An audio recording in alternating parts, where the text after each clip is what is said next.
Hello, welcome to Dungeoneers Pack, a channel bringing you player-focused discussions and character guides for 5th edition Dungeons & Dragons. My name is Josh, thank you for watching.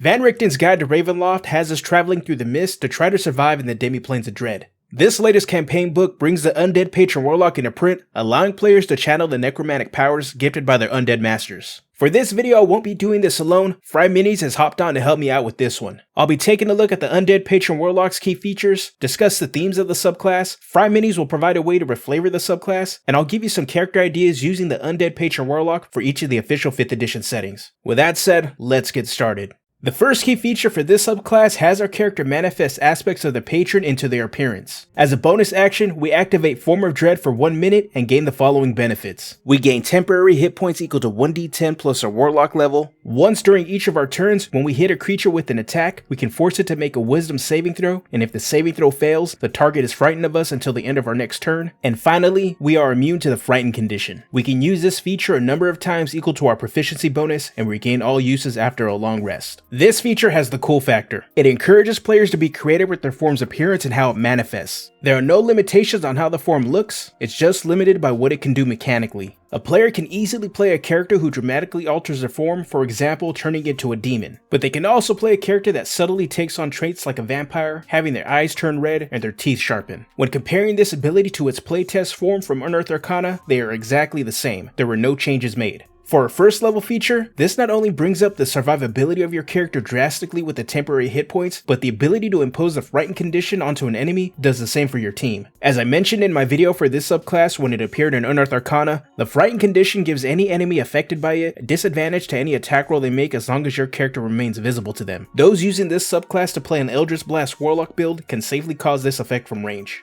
The next key feature allows us to alter the damage of our attacks, and when used with our Form of Dread, it grants us a damage buff as well. At level 6, the Grave Touch feature allows us to replace the damage type of a successful attack with necrotic damage once per turn. When Form of Dread is active, we can roll 1 additional damage die only if we had altered the attack's damage to necrotic. In addition to both of these abilities, this feature grants our character the ability to no longer need to eat, drink, or breathe. Despite being straightforward, this is one of the features that excites players because of how it affects and boosts damage. Being able to alter a damage type of an entire attack is useful when trying to overcome resistances and immunities. The extra damage for doing so while having our Form of Dread active is just cherry on top. Being reliant on necrotic damage isn't a huge problem either, as only 11 creatures are resistant and 11 are immune to the damage type in the monster manual. No longer needing to eat or drink is useful for survival focused campaigns, but it may not come into play if your table plays more casually. The ability to no longer need to breathe will come in handy in a variety of survival or trap based encounters. For example, your character needs to search for the mechanism to turn off a trap drowning your team in the water, dive right in.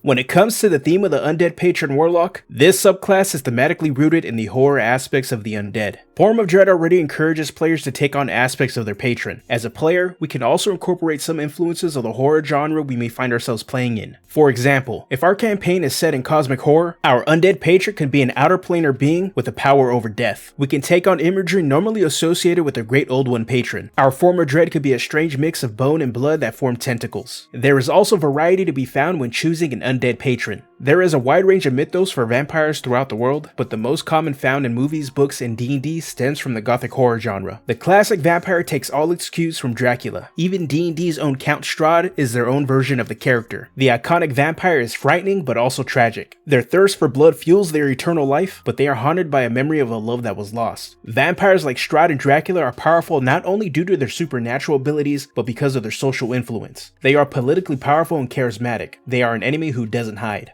Consider using the Dampier lineage to lean into the vampire angle for this subclass. Also consider the noble background and the social skills like persuasion and deception to be politically influential character that is charming. When using this patron, the appearance of our Form of Dread can have us grow fangs, our skin turns pale, and our eyes turn blood red. The Lich, on the other hand, is directly tied to the fantasy genre and allows the subclass to be played outside of the horror trappings. A Lich is a representation of greed. They have given up their own life to pursue their selfish quest for power. Having a Lich patron is perfect to play a character with the potential for conflict and character growth. Will you follow your master's footsteps, pursuing power at all costs, or will you try to break from their control? Our character could make it a habit to uncover every secret and peek into every spellbook they come across. They are willing to sacrifice a part of themselves if it means they will become stronger. Power is reflected in obtaining magical knowledge, so consider taking the following magic-based feats. Pick the Magic Initiate feat and choose any spellcaster that your character is seeking to learn magic from. Shadow Touch is another strong option if you want to lean into the necromantic aspects of the Lich. Ritual Caster will have us using a tome to collect new ritual spells as we adventure, and we can also take the Metamagic Adept and Eldritch Adept feats to further showcase our character, further expanding their control over magic. As a Warlock, it would also be a great idea to choose the Pact Boon, Pact of the Tome, and the Book of Ancient Secrets Eldritch Invocation to further expand your spell list. When it comes to the former Dread's appearance, our eyes can turn pitch black or crackle with necromantic energy, and the skin on our face begins to sink in, revealing skull-like features. Eric from FryMinis had an awesome idea on how to reflavor the Undead Patron Warlock, taking it away from the undead theme and turning it into a symbol of rebirth. Take it away, Eric.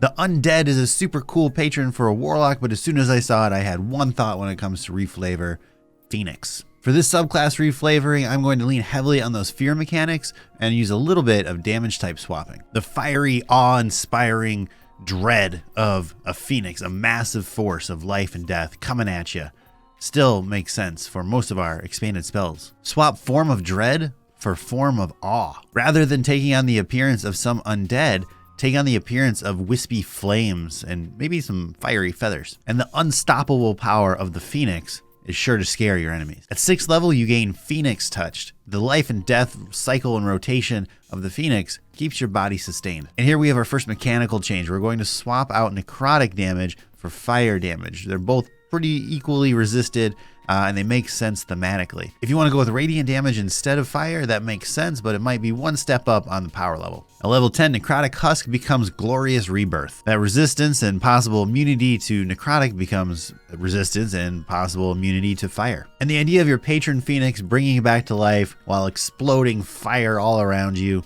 is just perfect. And our capstone at level 14, Spirit Projection, becomes Soul of the Phoenix. We'll want to swap out the example of necrotic damage for fire damage, but otherwise, we're strictly cosmetic. Rather than leaving your body in the shape of your body, the Phoenix will fly out of you, and you'll look like a little Phoenix. It'll be adorable, amazing, and you'll have lots of fun. The reflavoring of the Undead Warlock into the Phoenix Warlock takes us out of the grave and into the Celestial. Now let's take a look at some character ideas using the Undead Patron Warlock for each of the official 5th edition settings. In Forgotten Realms, we could be a student of magic who was gifted power by their former master who became a Lich. We travel throughout Faerun looking for ways to save our master before being corrupted by the dark power. In Eberron, we could be a seeker for the blood of Vol who has given up their chance at divinity and follows the path of their vampire patron to guide those that seek the way. In Ravenloft, we could be a servant to Count Strahd and are seeking a way to free ourselves from his magical bond. In Ravnica, we could be a knight for the Orzhov Syndicate who works under a powerful vampire pontiff tasked with collecting debts on their behalf. Finally, in Theros, we could be Erebos' chosen champion. Gifted with the power of the underworld, we are sent to bring back those that dare to cheat the god of death.